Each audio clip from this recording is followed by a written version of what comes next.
কয়েকদিন আগে জাহাঙ্গীরনগর বিশ্ববিদ্যালয়ের মহিলা হোস্টেলে আগুন লাগছে। তদন্ত কমিটি বানাইছে 5 জনের। একটা কমিটির দায়িত্ব হলো আগুনটা কি কারেন্ট থেকে লাগলো না চুলা থেকে লাগলো নাকি কয়েল থেকে লাগলো। তদন্ত কমিটি তদন্ত করে দেখে এটা লাগছে সিগারেটের আগুন থেকে। মেয়েদের হোস্টেলে সিগারেটের আগুন লাগে, তার মানে বোঝা গেছে মেয়েরাও এই কাজ করে। তবে যারা এই কাজটা করছে তারা কি সাধারণ শিক্ষার্থী না মেধাবী? ভার্সিটিতে তো সাধারণ মেধারা যাইতে পারে না, মেধাবী যাওয়া লাগে।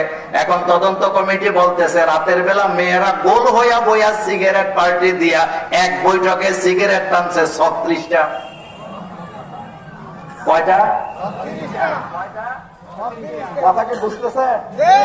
গোল হইয়া বইয়া 36টা খাইয়া সবগুলা সুগা যখন এক জায়গায় রাখছে, সেটা সিগারেটের আগুন 36টা ফিল্টার এক জায়গায় হওয়ার কারণে এটা এখন আর সিগারেট না, এটা একটা চুলায় পরিণত হইয়া কার্পেটে লাগছে।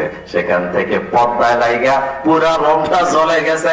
এখন আপনাদের কাছে আমার প্রশ্ন, যেই মেয়েরা মেধাবী হওয়ার পরেও ভার্সিটিতে হলের ভিতরে থাকা অবস্থায় সিগারেট খাইয়া নিজের রুমটা জ্বালায়, এই মেয়েগুলা যদি কোনো শিক্ষা প্রতিষ্ঠানের প্রধান হয় তাইলে হিজাব কেটে দিবে, মেয়েদের চুল কেটে দিবে। এরা যদি শিক্ষা প্রতিষ্ঠানের বা কোন মন্ত্রী এমপি হয় দেশটাকে জ্বালাবে, আর তাদেরকে যারা বিয়ে কইরা ঘরে উঠায় নিবে সংসারটাও জ্বালায় দেওয়ার